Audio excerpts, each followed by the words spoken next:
PKS tolak deklarasi koalisi 10 November.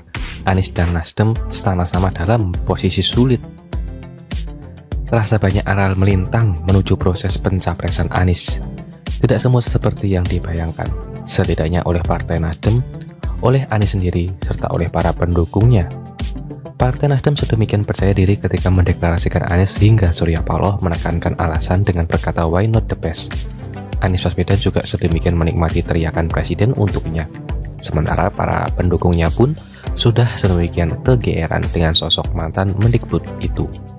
Terkini adalah Partai Keadilan Sejahtera yang belum sepakat terkait rencana pendeklarasian koalisi yang oleh Nasdem direncanakan dilaksanakan 10 November 2022 mendatang. Mereka tegas menolak rencana itu.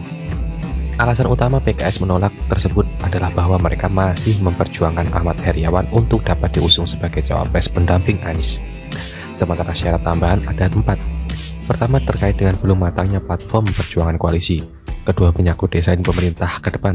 Ketiga, terkait dengan strategi pemenang. Dan keempat, menyangkut pasangan capres-cawapres.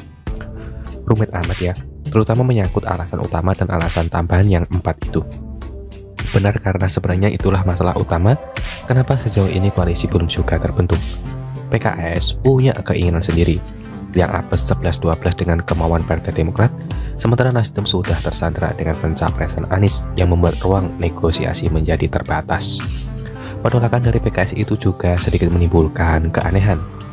Bukankah beberapa waktu lalu mereka sudah menunjuk sikap legowo bila kemudian terpilih sebagai cawapres bukan dari mereka? Selanjutnya, penolakan rencana deklarasi itu baru dari PKS yang kemungkinan besar berdasarkan alasan lebih kurang persis sama juga dilakukan oleh Demokrat. Sudah menjadi rahasia umum bila politik kebanggaan SBY begitu ingin menjadi AHY sebagai calon wakil presiden. Bahkan AHY sudah melabui langsung Direktorat Partai Nasdem Surya Paloh beberapa waktu lalu. Bila kemudian dalam beberapa kesempatan ke depan, Partai Demokrat menunjuk sikap yang sama, akan tambah peningkatan pula kepada Paloh dan Anies. Koalisi yang menjadi kendara utama menuju pencapresan ternyata tak kunjung terbentuk. Lama-lama bisa amsyong nasib keduanya.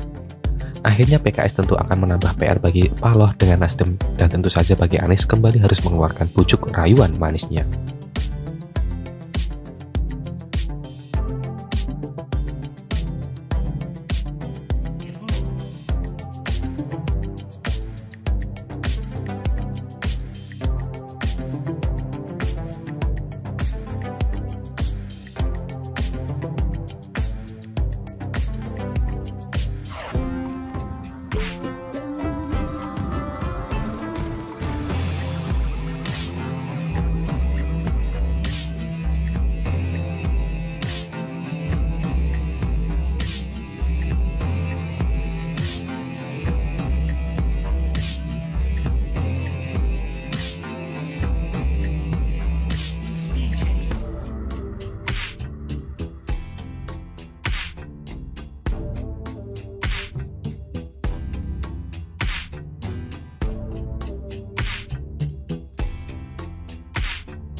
PKS tolak deklarasi koalisi 10 November. Anies dan Nasdem sama-sama dalam posisi sulit. Terasa banyak aral melintang menuju proses pencapresan Anies. Tidak semua seperti yang dibayangkan, setidaknya oleh Partai Nasdem, oleh Anies sendiri, serta oleh para pendukungnya. Partai Nasdem sedemikian percaya diri ketika mendeklarasikan Anies hingga Surya Paloh menekankan alasan dengan berkata "Why not the best?". Anies Baswedan juga sedemikian menikmati teriakan presiden untuknya. Sementara para pendukungnya pun sudah sedemikian kegeeran dengan sosok mantan Mendikbud itu.